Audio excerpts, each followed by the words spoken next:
It's been already a year since I started this YouTube channel, and as you can imagine, a lot has changed. The collecting goals that I set at the beginning of 2025 went to as soon as I started playing Digimon. And my attention was now in two places at once, meaning that I had to balance my budget between two different TCGs. This very YouTube channel somehow shifted my collecting goals several times in 2025 because now I also had to think about what I wanted to share with my audience. So here comes the new year, or as soon into the new year as I was able to make this video. And I'm treating this as an excuse to kind of start over and figure out what I want to do with my collection. Also, I'm not gonna lie, I love watching these kinds of videos from other people, so I thought I'd make my own. This video is gonna be split in two parts. One for my Pokemon collecting goals and another one for my Digimon collecting goals. So if you're only interested in one of those, there are going to be timestamps in the description so you can jump to whichever one you like. And before we get into it, like and subscribe and all of those things, you know what to do. So, Pokemon, my old friend. 2025 was shit for you, but that's okay. 2026 will be better, I hope. Anyway, what am I going to be collecting for Pokemon in 2026? Let's start with the easy stuff. My basic Eevee and Evolutions binder. I do not care if everyone and their mother are doing this. I still love Eevee and their Evolutions, and yeah, that's the goal really. I mean, I need to complete some bits and pieces like the Trustle Festival Pokeball Hollows and the Chinese Gem Pack Volume 2 exclusive arts.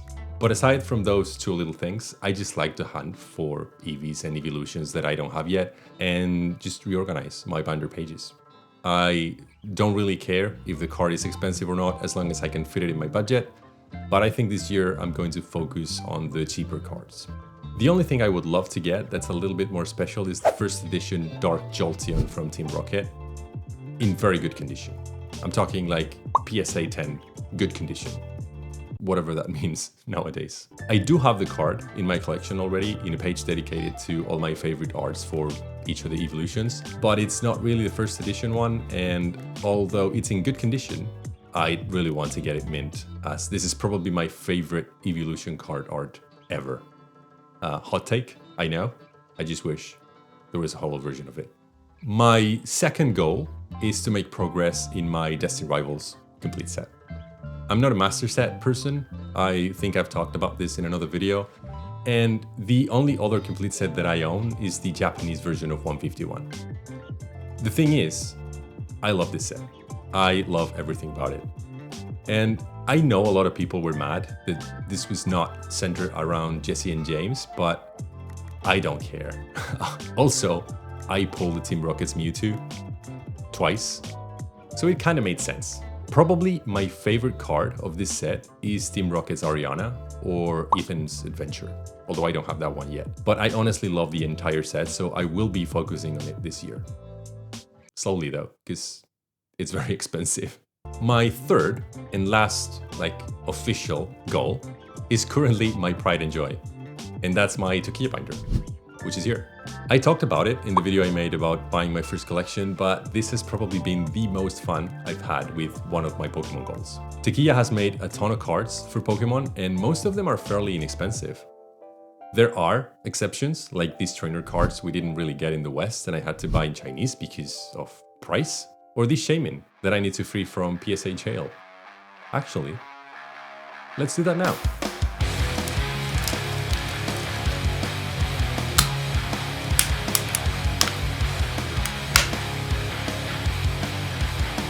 And now that I'm at it, I might as well crack this Porygon I need for the binder as well. It's just so nice to have a goal where you can just hunt down these cards in the boxes of vendors, or find that someone you know has some of them and are willing to trade. I'd actually say that half of this binder has been traded or gifted to me by people I know, which is awesome. So yeah, I will continue to grow my Takia collection in 2026. And now to my unofficial goals. These are related to stuff that I'm collecting, but I'm not actively trying to complete. Like I might find something in the wild for a good price, or maybe I find myself fancying something a bit different from my main goals. So that's what these are for. Now, the first one would be Deoxys. I just love this little goober. I have a page in my binder dedicated to it. And at some point, I would love to get the lenticular Deoxys card that has a special place in my binder already. And yeah, aside from that, I will just be on the lookout for cool Deoxys cards if I come across one. The second unofficial goal is my Gen 1 to 4 Pokédex binder. I have this binder as a way to make the most out of my bulk and just to buy random bits and pieces that I fancy at card shows. I just end up with regular cards that I really enjoy, like this Meiji Lugia promo or the Celebi from Vivid Voltage I need to rescue.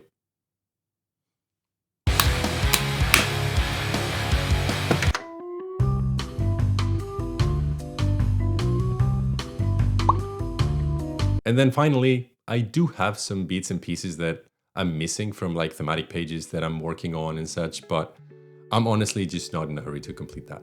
Now, Digimon.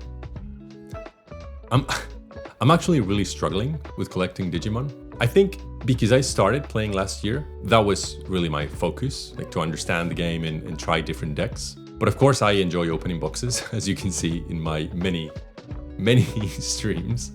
And I love the art in the cards. It's actually what piqued my interest in the game. But I just struggle to focus. So let's start with what I know I want to collect for sure. And that's Skull Greymon. I'm pretty close to getting all of the arts, actually. I think I'm currently up to date because, I mean, there aren't that many. But I will continue to check new sets and keep the new Skull Greymons in my binder. This is very cool because it's extremely inexpensive and it's really fun for me because it's one of my favorite Digimon. I'm just sad that there aren't more alt arts for it. I think there's just like one.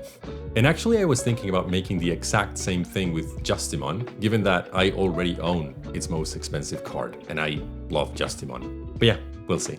Another thing I was doing last year is a page based on all the antagonists from Adventure, like Adventure 01. I actually finished this page and it has one of my all-time favorite Digimon cards, which is the Devimon by Koki. But this year, I think I would love to make a companion page with the Digimon from All Digidestined. I'm not sure if this will be like the rookie level Digimon or their mega forms, but I don't know. Right now it's just an idea. I think those two pages can go very well together. And I don't know, I might do the same for other seasons in the future. Then my third goal is something a little bit more interesting.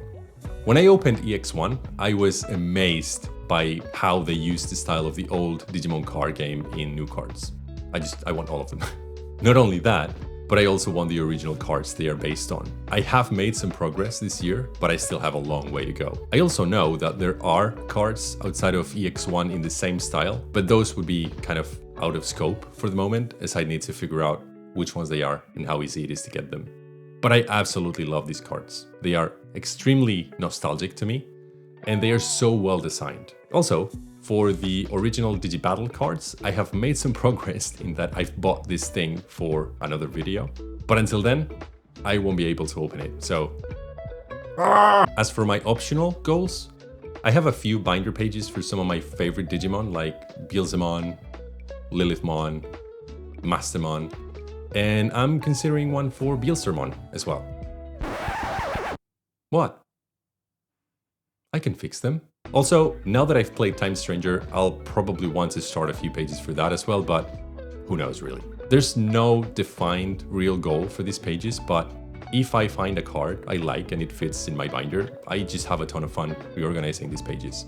Something interesting about my Digimon collection in comparison to my Pokemon collection is that I'm not that precious about the cards. Like, all these cards can potentially be taken out of my binder and into a deck if I need them. I guess maybe it is because Digimon is significantly cheaper to collect and I can just replace most of the cards easily. And then there's this, my box of shame. These are all my old arts I've pulled or bought that I don't really know what to do with. Some of them might fit some of my current collecting goals, but most of them don't. But also, I don't want to get rid of them because they're so cool. I think what I will do is to just organize them neatly in a binder by set, so if they fit any of my decks or collections in the future, I can find them easily. The goal for the year would be to just keep this binder organized and not end up with that again. Also, I don't really know who this character is, but this is one of my favorite cards ever. And then aside from TCGs, I've also been picking up like some bits and pieces that I need to organize and figure out a strategy to only buy things I can realistically showcase in my studio because my space is very limited. I can probably figure out a rotation, but I don't know. Even then I need to store the items somewhere when they're not on display. So yeah, that's another collecting goal for this year. And then I kind of need to figure out what to do with my record collection and my video game collection, but those are completely different beasts. So yeah, let me know in the comments if you're interested in hearing more about them in another video. And yeah, that's about it. Hopefully I can stick to those goals this year and keep myself focused. Also, I would love to know what you're collecting in 2026, so please feel free to leave that in the comments. Thanks for watching, and until next time, catch you later. Bye!